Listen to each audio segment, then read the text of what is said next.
경배하는 오늘 되게 하여 주시고, 오늘 이 땅의 고난을 통해서 하나님 우리가 온전케 됨을 또한 믿게 하여 주시옵소서. 오늘 예배 가운데 하나님이 오늘 이 계시된 말씀을 통해서 오늘 우리가 부족하고 늘 하나님을 거여가는 우리의 마음들을 잡아주시고, 하나님 완성된 그 하나님 나라를 온전히 사모하는 그런 온전한 마음으로 오늘 이 시간 될 수 있도록 주님 인도해 달라고 같이 한번 잠시 기도하겠습니다.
요한계시록 찾겠습니다. 요한계시록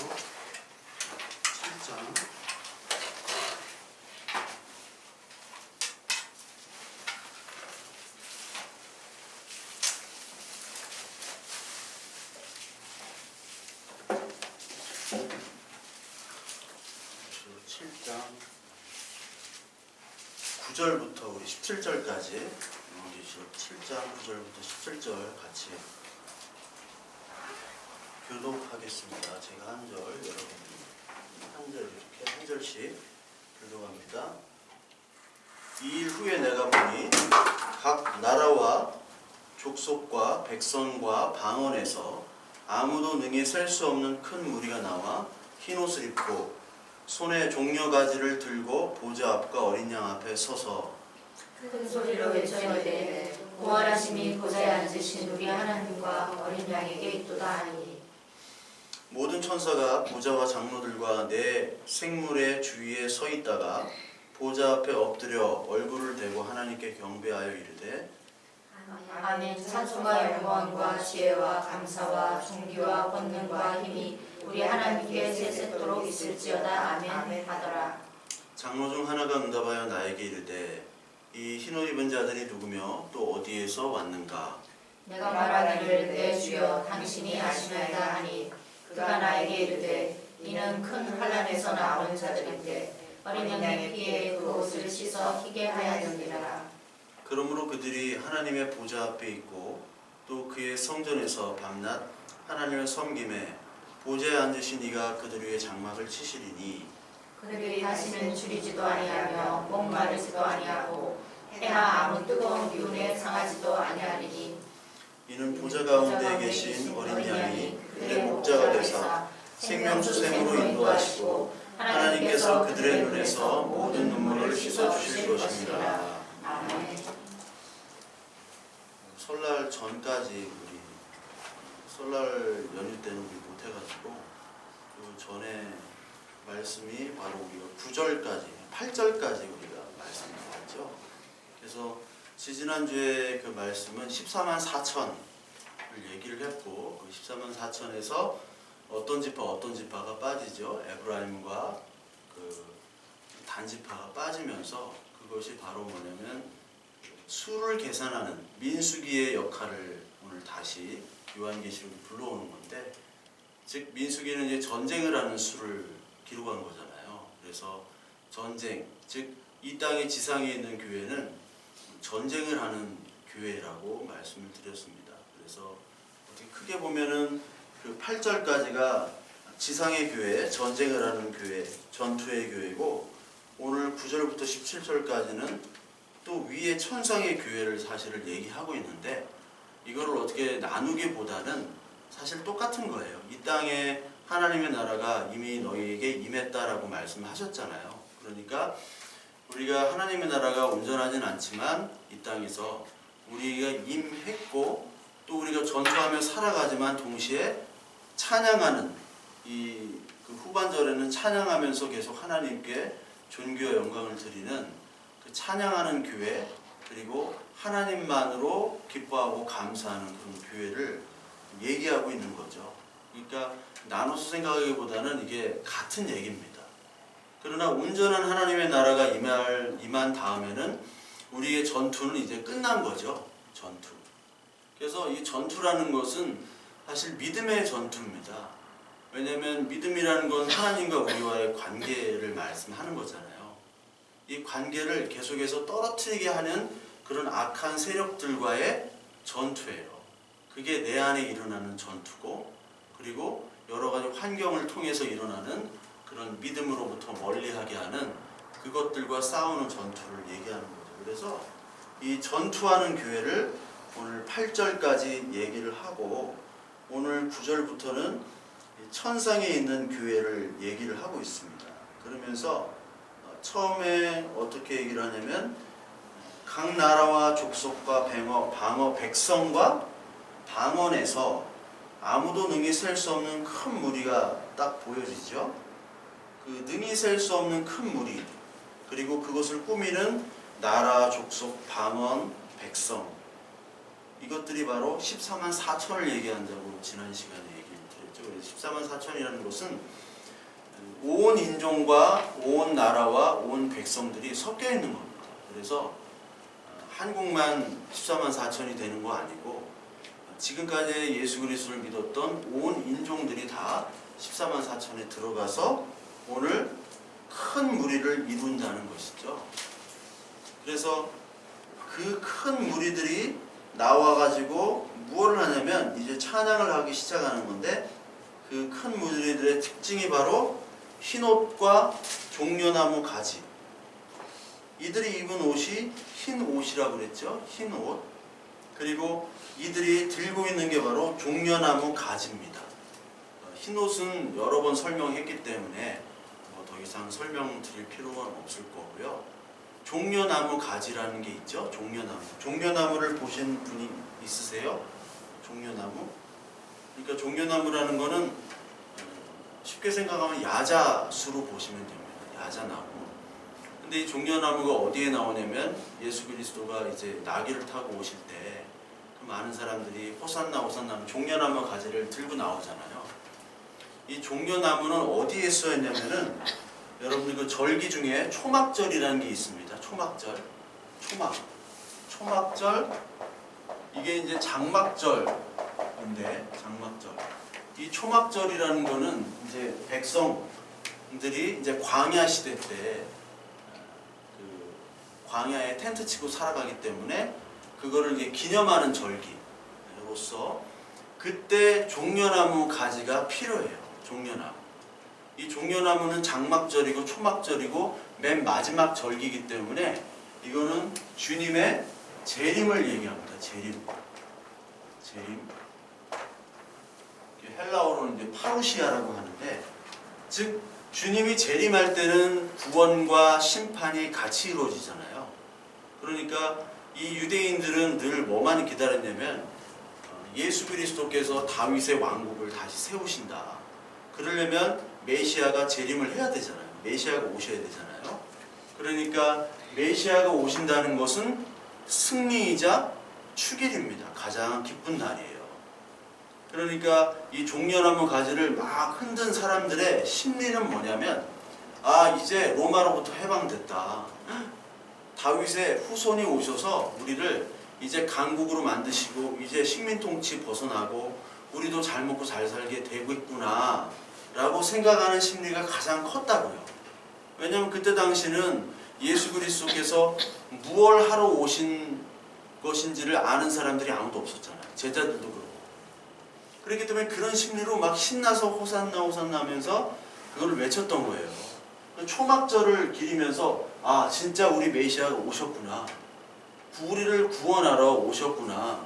이제 이렇게 지질이 가난하게 살지도 않아도 되고, 그리고 로마 군사들 눈치 보지 않아도 되고, 그런 것들이 바로 이 종려나무 가지를 흔드는 겁니다. 즉 종려나무라는 것은 장막, 이게 추수의 기쁨, 맨 마지막 절기니까 추수의 기쁨과 승리의 기쁨을 얘기하는 거예요. 그래서 이 사람들이, 천상에 있는 교인들이 지금 종려나무 가지를 흔들었다는 것은 이제 승리했고 이제 완전히 끝이라는 얘기죠. 그러면서 이들의 고백이 뭐냐면, 구원하심이 보좌에 앉으신 하나님과 어린 양에게 있도다. 우리를 구원해 주신 것이 바로 하나님과 어린 양 예수 그리스도에게만 있다라고 고백을 하는 거죠. 즉 교회의 특징이 여기서 나타나는 거죠. 교회는 우리의 공로가 아니라 하나님과 예수 그리스도의 공로만을 돌리는 사람들의 모임이죠. 그래서 우리의 찬양의 본질은 뭐냐면, 결국 맨 마지막에는 하나님이 하셨습니다. 우리는 아무것도 한 일이 없습니다. 라고 고백하는 게 바로 여기 천상교회의 특징이고 지상교회의 특징이기도 하죠. 주님이 하셨다는 말은 우리가 굉장히 많이 씁니다. 그렇죠? 가장 많이 쓰는 말일 거예요. 아, 주님이 하십니다.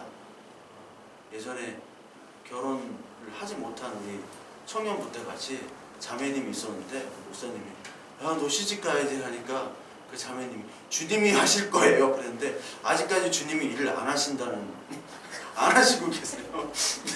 네. 그 주님이 하십니다라는 게 우리가 입 버릇처럼 돼 있는데, 특히 어떨 때 주님이 하시냐면, 우리가 계획 세우고 우리가 다 미리 다 약 쳐놓고 이렇게 해놨는데 우리 마음대로 하면서 결국은 주님이 하셨다고 이렇게 하는 경우가 굉장히 많죠. 저와 여러분들, 그리고 또 많은 교회들이 그렇게 많이 사용을 하잖아요. 저도 많이 악용했고. 그러니까 주님이 하셨다는 게 과연 뭘까? 주님이 오늘 다 하신다는 게 뭘까? 근데 우리의 조금만 생각을 해봐도, 내가 이렇게 살고 있고 내가 이렇게 이런 형편에서 이런 모습에서 살고 있는 것 자체도 주님이 없으면은 할 수 없는 겁니다.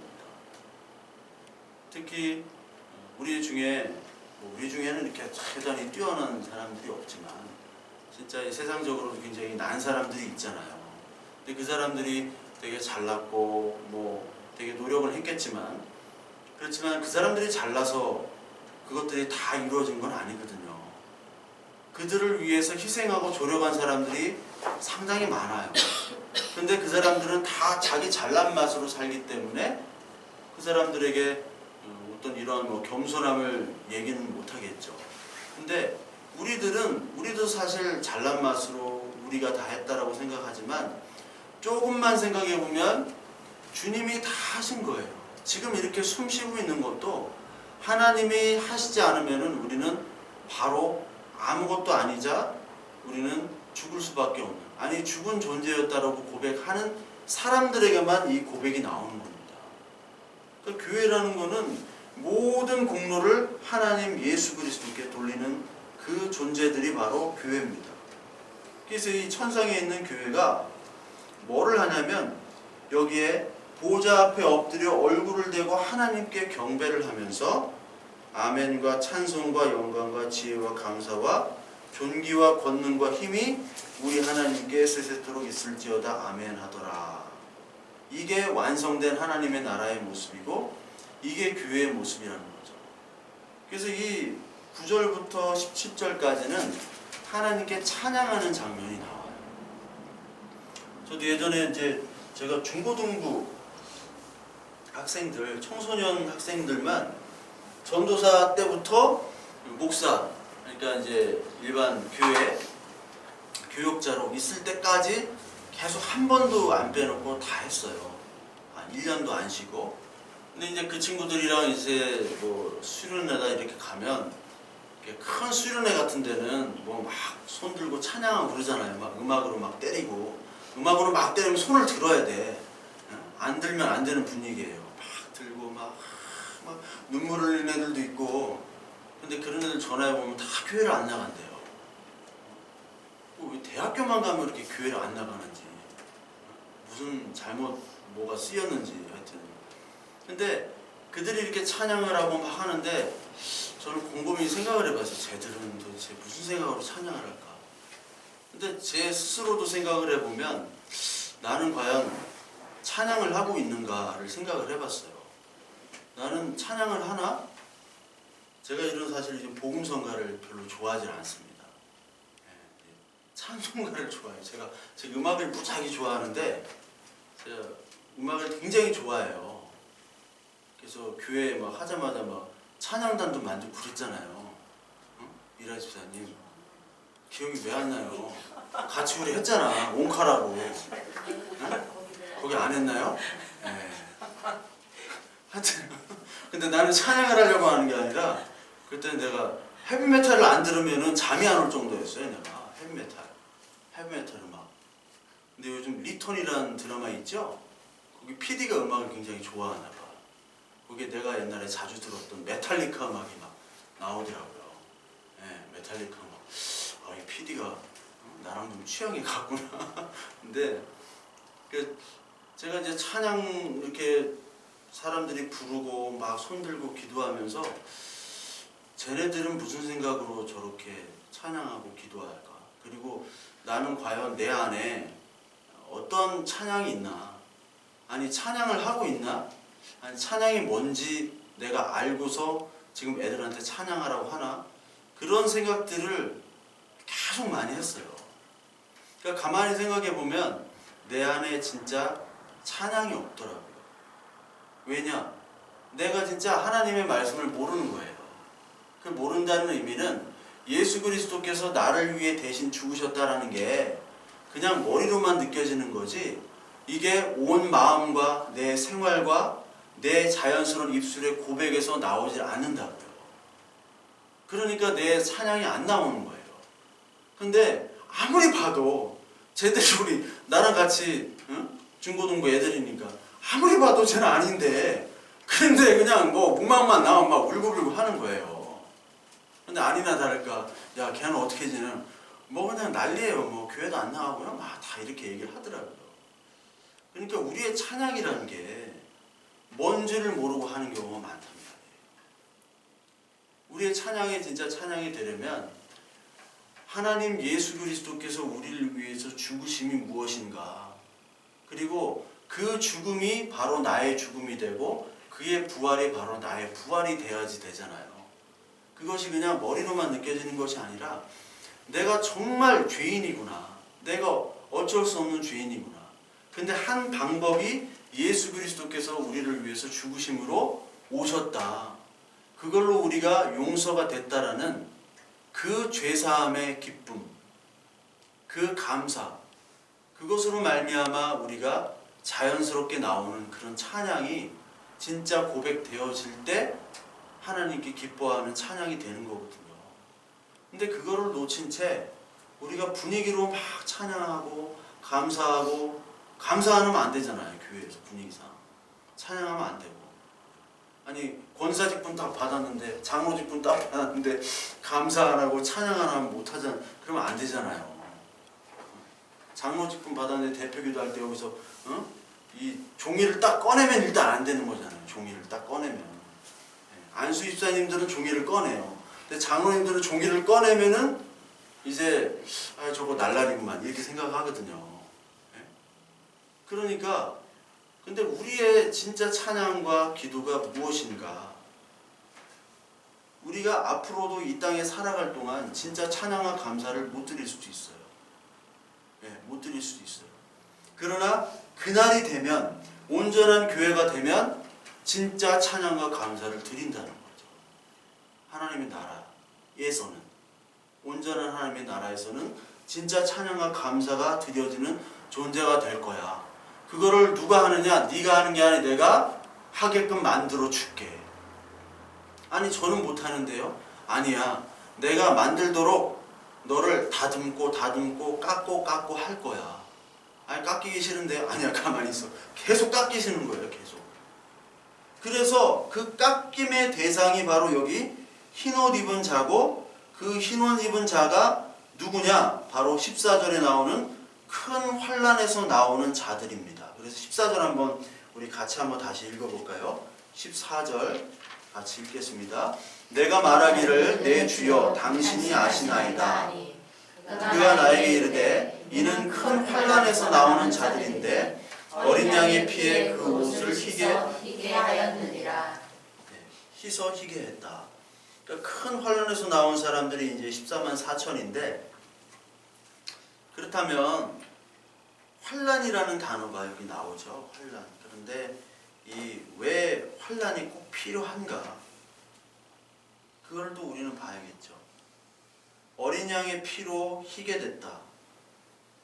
어린 양의 피는 바로 예수 그리스도의 죽으심으로 말미암아 우리가 하얗게 죄사함이 됐다라는 것이고, 그렇다면 이 죄사함을 받게 된 과정이 바로 환난이죠. 환난으로 어린 양의 피로 씻은 흰옷 입은 자다. 그때의 환난이 왜 우리에게 필요한가? 여러분이 이 시대, 그 로마 시대, 즉 이제 요한계시록이 쓰였던 로마 시대가 도미티안 시대라고 그랬죠. 그러니까 도미티안이 AD 96년도까지가 도미티안 황제가 있었던 때입니다. 그 도미티안 황제 시대부터 이제 시대 다음에 네르바란 황제가 나오는데, 그때부터 로마의 평화가 지속이 돼요. 한 90여 년, 약 100년 좀 안 되게. 그거를 팍스 로마나라고 합니다. 그러니까 그 전까지는 굉장히 혼란기였어요. 로마가. 그 전까지는 굉장히 혼란기였고, 예수 그리스도가 죽으시기 전에 로마가 굉장히 강성했습니다.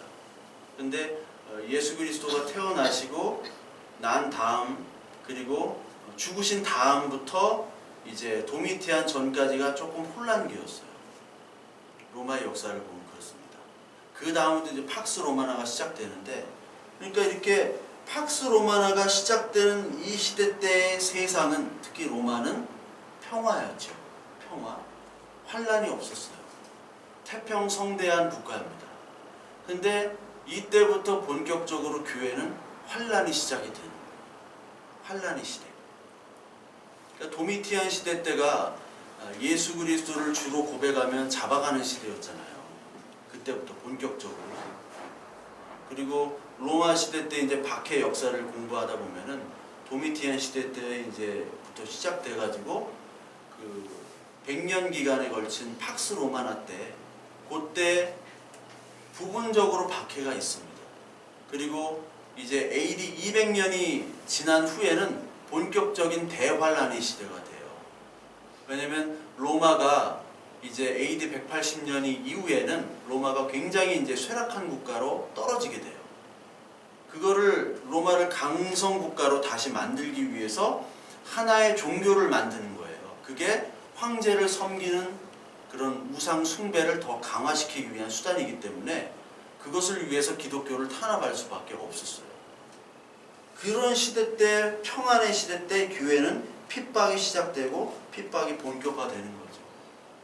그러니까 세상은 누구를 미워하고 누구를 핍박하게 되어 있냐면 그리스도를 믿는 사람을 핍박하게 되어 있습니다. 그래서 요한복음 15장 18장에 18절 21절에 보면 믿음으로 사는 자는 반드시 세상의 핍박을 받는다고 예수님이 얘기하셨죠. 요한복음 15장 18절에 세상이 너희를 미워하면 너희보다 먼저 나를 미워한 줄 알라.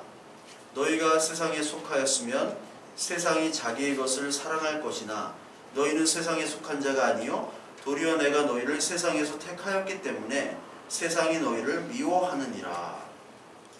세상이 분명히 우리를 미워한다고 얘기를 합니다. 세상이. 근데 일부러 막 세상한테 미움받으려고 나쁜 짓 하라는 얘기는 아니겠죠. 왜 세상이 우리를 미워하는가? 근데 어떤 교회는 막 세상에 칭찬받으려고 세상에 많이 봉사를 하면서 칭찬받으려고 하는 교회들도 있죠. 뭐 좋은 의미에서 칭찬받으려고 하는 것도 있지만 세상에 칭찬만 받으려고 하는 교회가 있어요.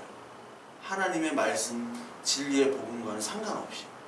그런 교회는 물론 많이 있습니다. 근데 믿음으로 받을 수밖에 없는 이 교인들이 바로 초기 그리스도인들, 고난받는 초기 그리스도인들이에요.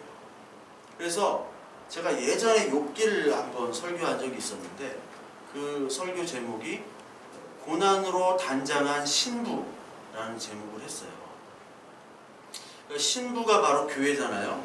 근데 교회는 이제 신부고 신랑이 예수 그리스도인데 신부가 단장을 하잖아요. 결혼식 때 단장 안 한 신부가 그게 신부입니까? 아니잖아요.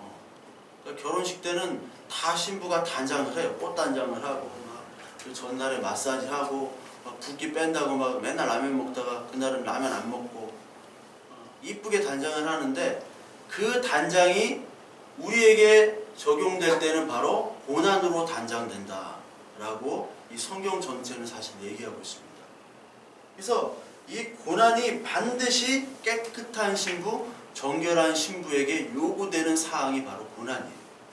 하나님께서는 그 고난을 계속해서 요구하고 계십니다. 그리고 요한계시록 그 5장인가요? 불 섞인 유리바다라고 나왔죠. 그 불 섞인 유리바다를 통과해야 돼요. 그 불 섞인 유리바다는 불을 통해서 우리의 더러운 것들이 깨끗하게 되어지는데 불로 우리를 지지는 거 아니에요. 불로 지지게 되면 우리가 고난받고 고통받을 수밖에 없습니다. 그러나 그 속에서 우리의 더러운 것들이 다 타고 없어지고 불순물이 제거되는 거죠. 그래서 정금으로 나온다는 것이죠. 그렇기 때문에 반드시 고난이 필요합니다. 우리가 내 뜻대로 세상의 형통대로 하게 되면 우리의 교만과 나태가 바로 드러나게 돼요. 우리는 그런 존재입니다.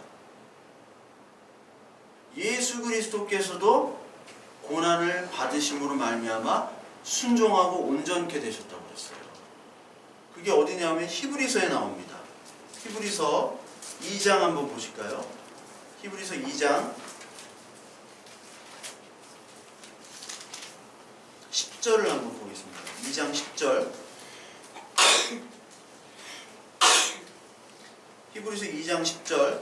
그러므로 만물이 그를 위하고 또한 그로 말미암은 이가 많은 아들들을 이끌어 영광에 들어가게 하시는 일에 그들의 구원의 창시자를 고난을 통하여 온전하게 하심이 합당하도다.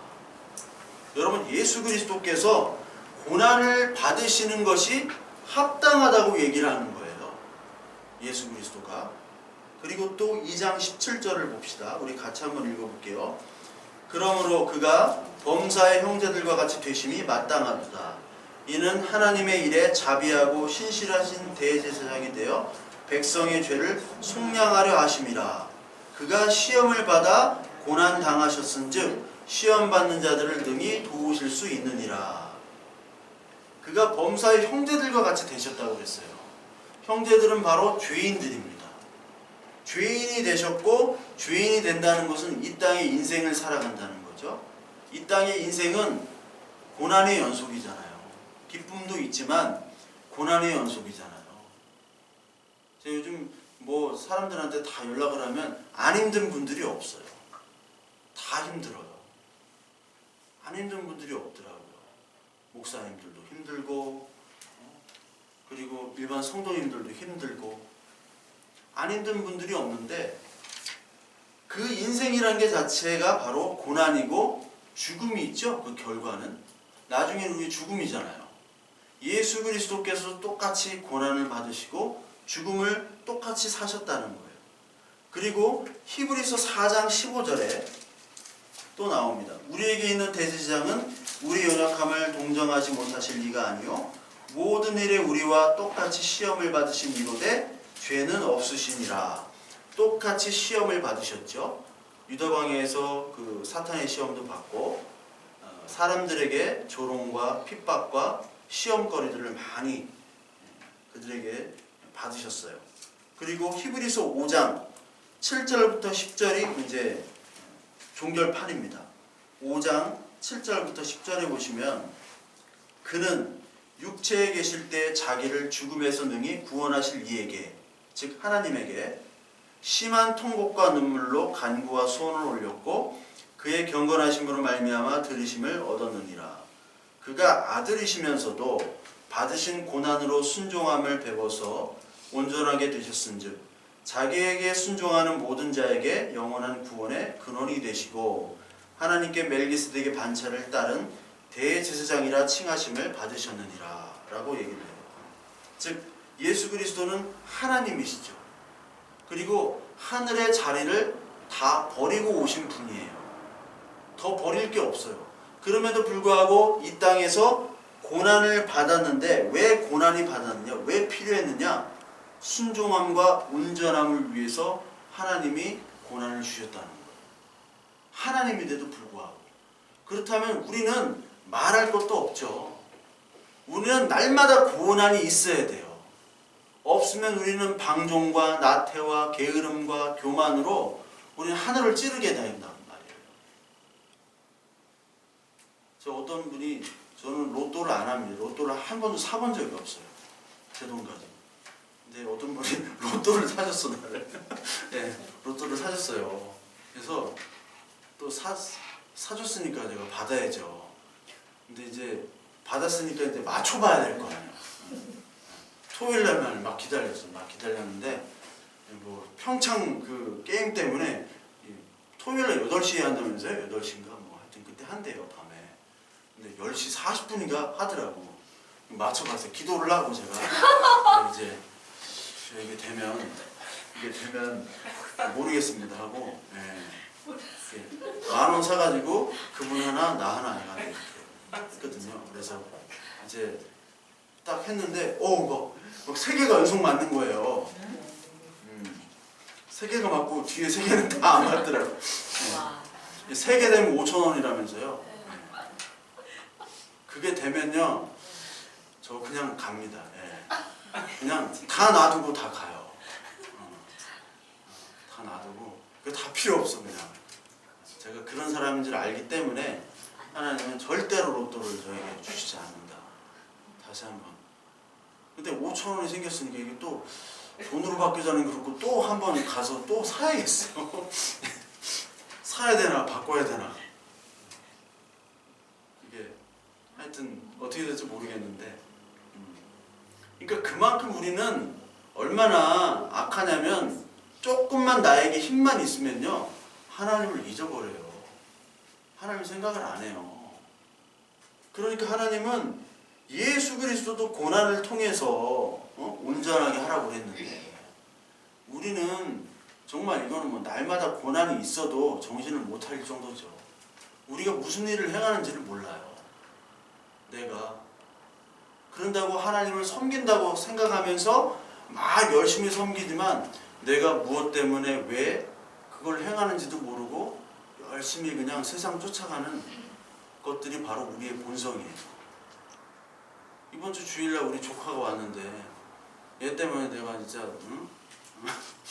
찬양할 때도 막 소리 지르고 있어서 예, 그랬잖아요. 조카가 어떻게 되려나 참. 근데 식구들이 다 나보고 키우래. 다 네 책임. 나보고 다 이렇게 케어하고 네가 운동도 시켜야 되고 뭐도 해야 되고 다 기도도 막 이렇게 많이 해줘야 되고. 근데 애가 뭘 하는지를 모르고 막 과음 지르고 막 그랬잖아요. 찬양 시간에도. 내가 설교 시간에 막 따라하고 막. 근데 지가 왜 하는지도 모르고 그게 잘못됐다는 것도 잘 몰라요, 진짜로. 다른 애들에 비해서 좀 틀려요, 걔가. 근데 걔가 뭘 알겠어요. 혼낼 수도 없고. 제가 죄송합니다라고 할 수밖에 없잖아요. 마찬가지로 우리는 늘 하나님을 대적하는데 예수 그리스도께서 죽으실 때도 저들이 하는 일을 알지 못한다고 얘기를 하셨죠. 그리고 대신 죽으심으로 말미암아 예수님께서 그 우리의 모든 죄들을 사해 주신 겁니다. 그러니까 어떻게 보면은 이 우리의 이 모든 일들 속에서 고난이 있어야지만이 우리는 잠시 잠깐 하나님을 찾고 말씀을 찾아봐요. 그렇게 만드셨어요, 우리를. 그렇게 만드셨어요. 하나님 왜 이렇게 만드셨어요? 그렇게 만드셨어요, 하나님이. 우리의 죄를 온전하게 깨닫고 하나님만을 의지하도록 만드신 겁니다. 조카가 저렇게 해도 제 조카잖아요, 제 조카. 하나밖에 없어요, 우리 손이 귀해서. 아들 같은 조카예요. 그러니까 내가 잘못하고 내가 용서하고 내가 빌어야 되는 거예요. 거기서 하나님의 마음을 느껴지는 거잖아요. 우리 자녀들 키우면 똑같잖아요. 똑같이. 마찬가지로 그 자녀들이 못하고 잘하고를 떠나서 그 자녀들 자녀답게 만들게 하기 위한 소중하고 아주 귀중한 도구가 바로 고난입니다. 고난은 반드시 필요해요. 우리의 불순물을 태우는 반드시 필요한 도구입니다. 근데 이 고난이 어떨 때 생기는가? 요즘 종교의 자유가 있는 이때 우리가 고난이 어디에서 나옵니까? 고난은 하나님을 주로 인정할 때, 예수 그리스도를 주로 인정할 때 고난이 반드시 생깁니다. 그게 뭐냐면 이 시대가 하나님 예수 그리스도를 인정하지 않는 시대예요. 어디서 인정하지 않냐면 사실 교회에서 인정하지 않습니다. 교회의 복음과 하나님의 말씀이라는 그 말씀들이 어떻게 보면 많이 왜곡돼서 전달이 되고 있어요. 그래서 그때 이것은 거짓말입니다. 이것은 거짓 복음이에요. 다른 복음입니다. 진짜 복음을 말해주세요. 이렇게 얘기하면 어떻게 되겠어요? 힘들어지죠. 고난이 생길 수밖에 없습니다. 저도 예전에 있는 교회들이 다 이상한 복음을 전했어요. 이상한 복음. 막 이게 판이 있어. 막 어디 판에 헌금 얼마 했는지 예배 참석했는지 이게 다 그려놔요. 막. 근데 새벽기도 때도 다 누구 바로 확연히 드러나게 뭐 구역장 이런 분들 있잖아요. 직분자들이 새벽기도에 뭐 빠져서 그러면은 체면 세워주려고 이렇게 해줘요. 다 참석해준 걸로 체면 세워주려고. 그 짓을 왜 하는지 모르겠어요. 그래서 내가 한 번은 라이터를 가지고 태워야겠다. 저걸. 네. 라이터를 가지고 태워야겠다. 근데 예전에 제가 라이터가 집에 많았거든요. 제가 옛날에 담배를 하도 많이 피워가지고 하루에 막 2각, 3각씩 피우고 막 그랬어요. 네. 라이터도 뭐 이따만한 라이터, 성경책 많은 라이터도 있었어요. 제가 지포 라이터, 쇠로 된 거.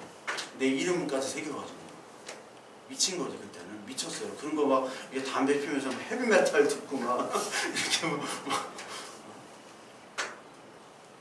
라이터가 없어서 못 태웠는데 이거 막 태우고 싶더라고. 왜냐면 선포되는 말씀도 그리고 모든 행위들도 이게 다 그리스도와 반대되는 행위들을 막 하는 거예요. 그러니까 제가 괴로운 거예요. 제가 나올 수밖에 없어. 그거를 지적하면요, 만약 목회자가 지적하면 목회 다음 임지는 구하기가 힘들어집니다. 목회자들의 조직은 이 점조직같이 이 조직폭력배들이 있죠? 같이 쫙 알게 되어 있어요. 그래서 한 사람, 2사람 건너면 다 합니다. 그렇게 되어 있어요. 그래서 목회자들이 그걸 알면서도 얘기를 못 합니다. 왜? 자기의 목회직이 걸려있기 때문에. 성도님들이 만약에 바른 말씀을 전해주세요 하면 이런 취급받을 수도 있어요. 믿음 없는 자, 순종 안 한다, 목사의 권위에 도전한다, 이렇게 막 마귀 사냥이 아니지 마녀 사냥으로 이렇게 갈 수도 있습니다. 그때 환난과 핍박이 오는 거예요. 왜? 이거는 주님이 아니라 다른 우상입니다라고 공개적으로 얘기하게 되면 그때 핍박이 시작되는 겁니다. 어디서? 교회에서 시작되는 거예요. 교회에서. 이렇게 하면 너만 잘났냐, 너만 목사냐, 맨날 이렇게 하는 거죠. 돈과 권력과 사람이 주인되는 그런 세상을 따라갈 때 그게 아닙니다 라고 얘기하면 핍박을 받을 수밖에 없어요. 그리고 주님이 주되심, 그리고 주님의 주권 있죠. 하나님이 모든 걸 하십니다 라는 걸 인정을 할 때 우리가 사실 고난을 받아요. 특히 우리의 인간관계, 그리고 우리의 상거래, 이런 측면에서 우리 구약성경의 잠언, 미가, 에스겔, 예레미야 이런 데를 보면 늘 저울을 속이지 말라라는 말이 굉장히 많이 나옵니다. 저울, 이게 상거래거든요. 그때나 지금이나 상거래에는 다 부정부패가 따르게 되어 있죠. 상거래에는 부정부패 없이는 큰 돈을 만질 수가 없어요. 그래서 저울을 속인다라는 표현을 하는데, 그때 하나님의 자녀들은 그 저울을 속일 수가 없잖아요. 그리고 어떤 조직에 속해 있을 때 모두 다 부패했어요. 모두 다. 얘도 해먹고 쟤도 해먹고. 근데 나만 안 해먹으면요, 나를 공격하게 되어 있어요. 왜냐하면 나중에 얘만 안 해먹었으니까 무슨 문제가 터질 때는 얘만 빠져나갈 수 있으니까 모든 사람이 공범이어야 돼요. 모든 사람이. 그때 핍박을 받는 거예요. 어떤 조직이 있을 때. 그리고 특히 어떤 사람을 복수하거나 그런 마음이 있죠.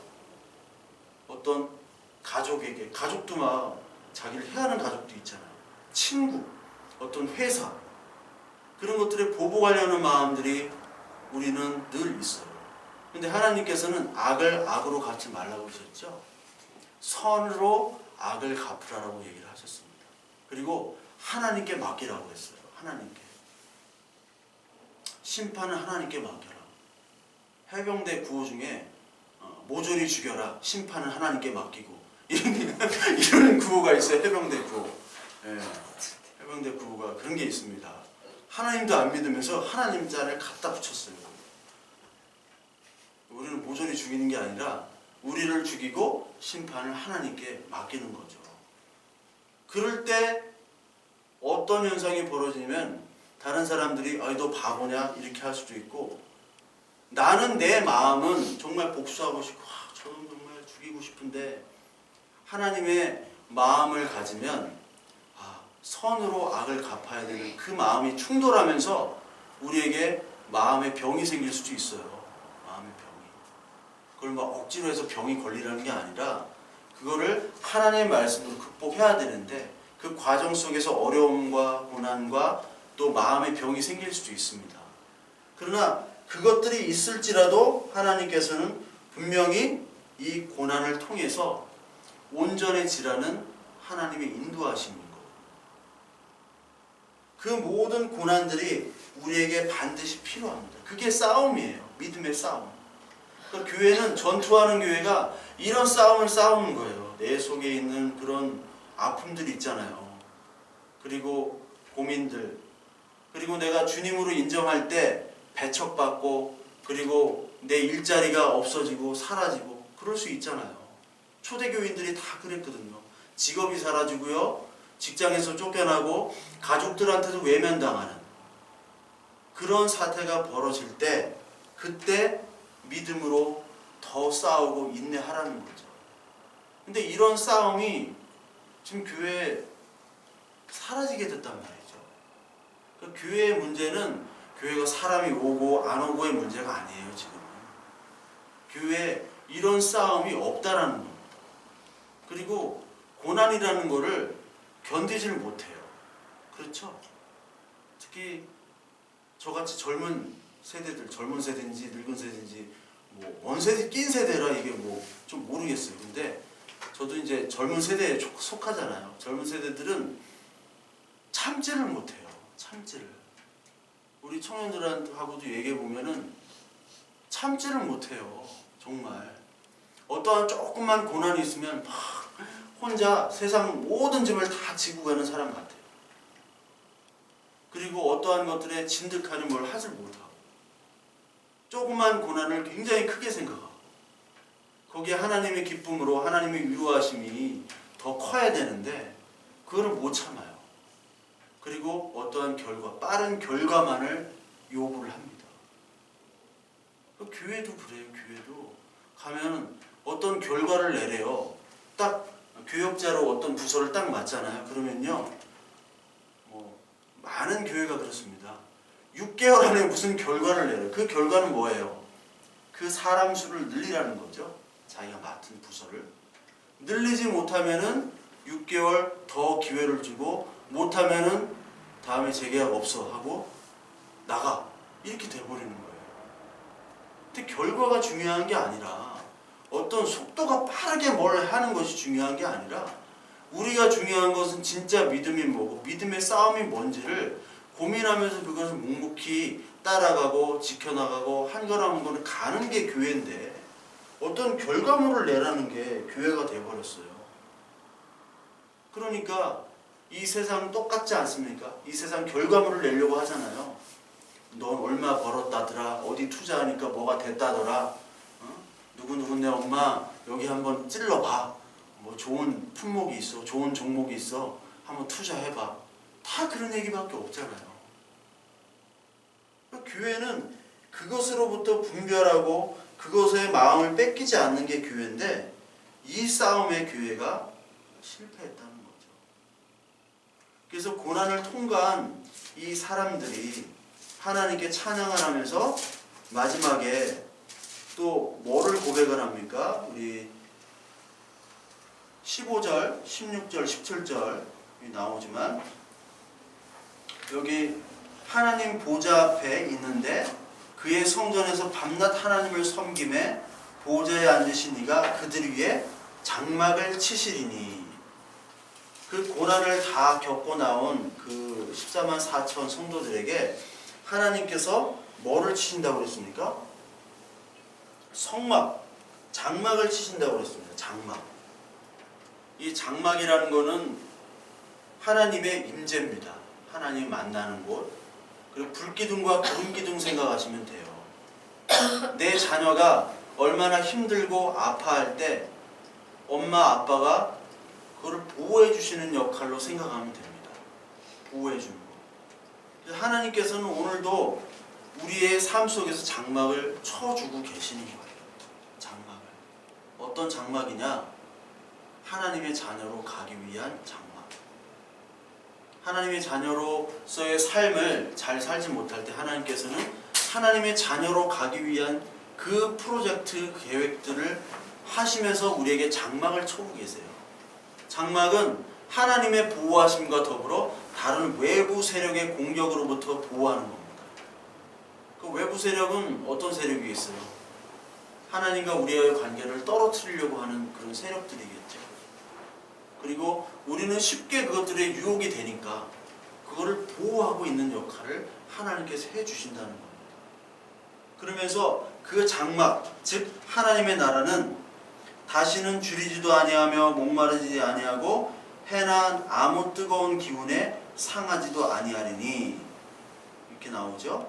이는 보좌 가운데 계신 어린 양이 그들의 목자가 되사 생명수 샘으로 인도하시고 하나님께서 그들의 눈에서 모든 눈물을 씻어주실 것입니다. 이게 이제 요한계시록 20장에 똑같이 나오죠. 21장에 보시면 여기 모든 눈물을 그들은 하나님의 백성이 되고 하나님은 친히 그들과 함께 계셔서 이게 장막을 치는 장면이에요. 그러니까 하나님은 우리의 하나님 아버지, 우리는 그분의 자녀. 그러니까 아버지가 자녀를 보호해야 되잖아요. 함께 계시고 보호하시는 것. 그러면서 모든 눈물과 그리고 사망, 애통하는 것이, 곡하는 것이, 아픈 것이 다시 있지 아니한다. 이거를 이제 나이 드신 권사님들, 편치 않으신 권사님들 집에 가서 신방할 때마다 이런 말씀을 해주시면 아주 좋아하시고, 또 이제 저도 이제 장례식 장을 많이 했어요. 장례식. 제가 맡았던 옛날에 교구가 다 어르신들이에요. 그래서 그 어르신들이 1년 동안 세보니까 많이 돌아가실 때는 한 15분 이렇게 막 돌아가셨어요. 그러니까 가서 가장 많이 했던 이렇게 위로의 말씀이 이거라고 생각을 해요. 모든 눈물, 사망, 애통하는 것이 없으니까 여러 자손들 지금 어머니, 할머니는 지금 아프지도 않고 아주 편안한 곳 지금 우고 계신다고 이렇게 설교한 적이 있었는데, 이 장면이 바로 하나님께서 주시는 온전한 하나님의 나라죠. 근데 이 말씀을 예수님이 요한복음 6장에 이미 하셨어요. 요한복음 6장 35절 한번 볼까요? 요한복음 6장 35절.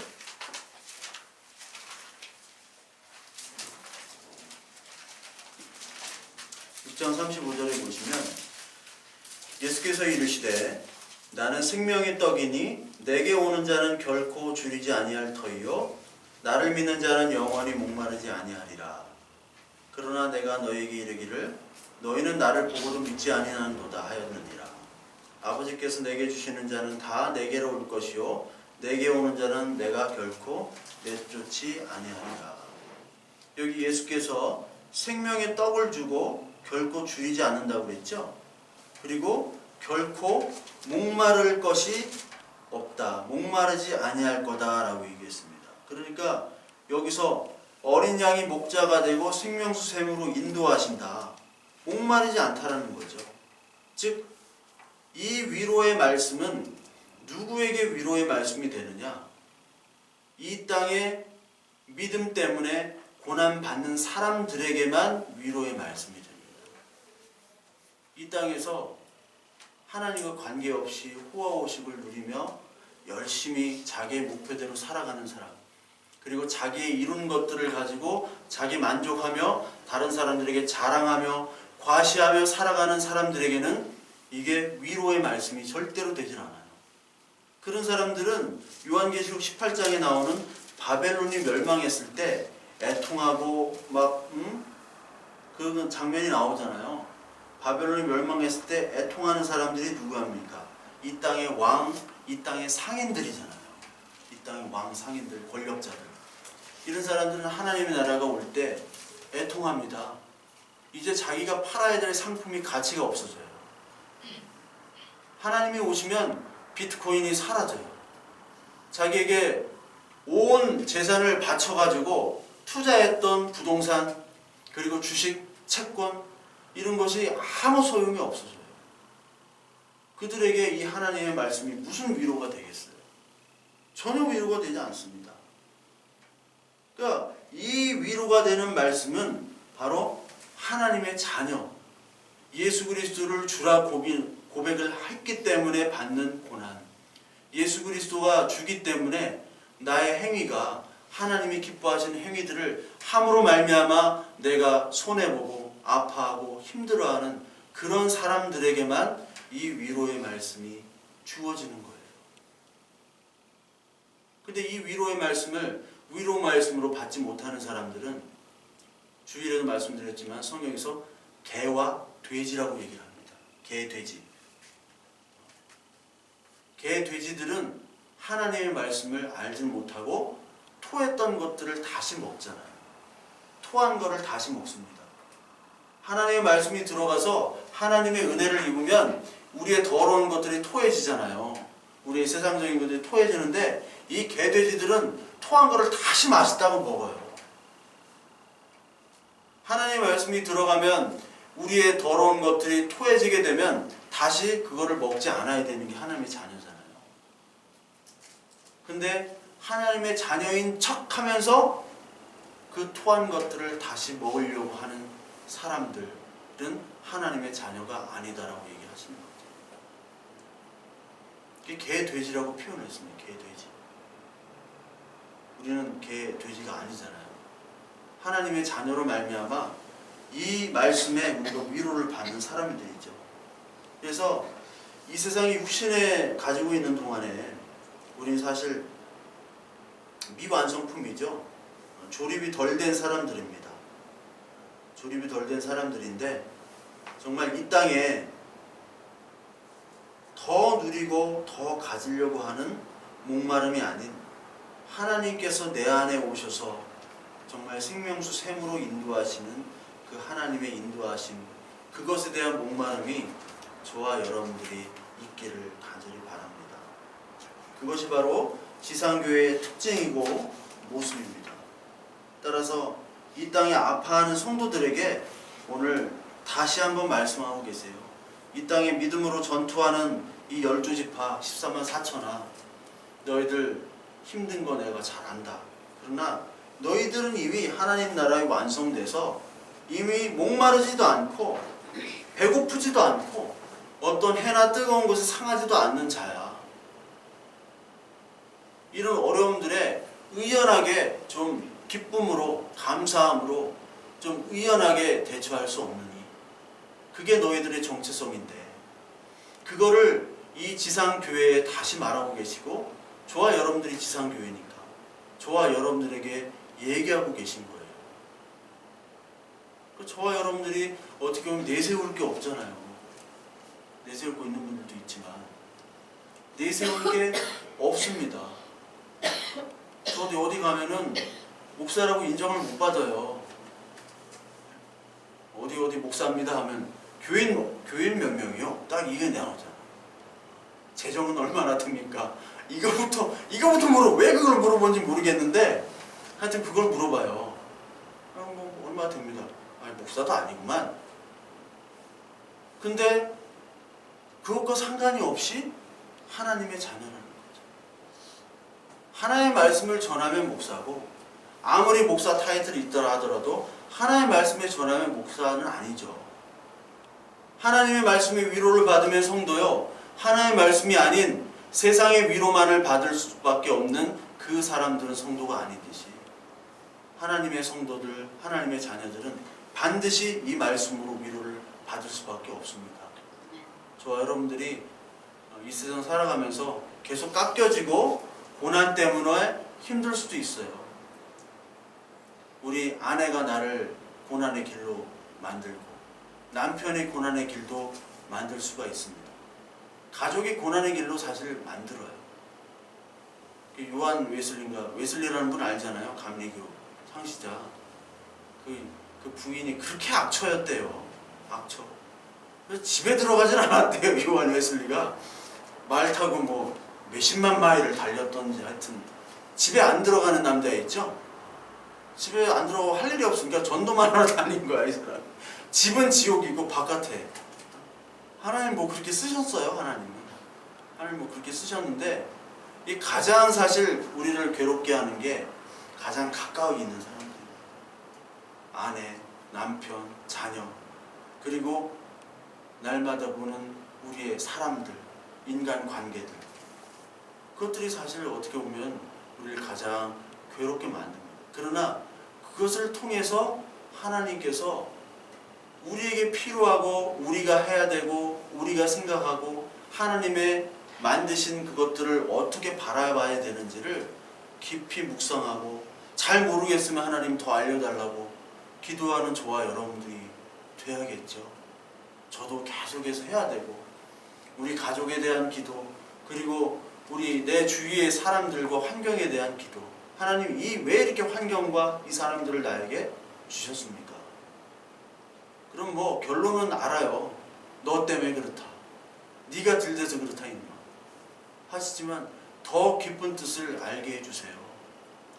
그 기도를 하다 보면 하나님께서 분명히 말씀하시고 그리고 분명한 답을 보여주세요. 그때 하나님의 일하심, 하나님의 이끄심에 우리가 아멘하며 순종할 수 있는 겁니다. 예수 그리스도께서도 고난으로 말미암아 온전하게 순종함을 배우셨다고 그랬죠? 우리는 온전한 하나님의 나라에 온전하게 아멘으로 순종하는 것을 배우기 위해서 우리 하나 때문에 많은 사람들과 우리의 환경과 직장과 가정을 허락하신 거예요. 왜? 우리 한 영혼 한 영혼은 천하보다 귀하기 때문에 그렇습니다. 한 영혼 한 영혼은 정말로 천하보다 귀해요. 내가 얼마나 존귀한 자인지를 깨달으시고 오늘 이 고난에도 하나님의 이 말씀으로 저와 여러분들이 세상 위로가 아니라 하나님의 말씀에 위로를 받으시는 저와 여러분들 되시기를 간절히 축원하고 바랍니다.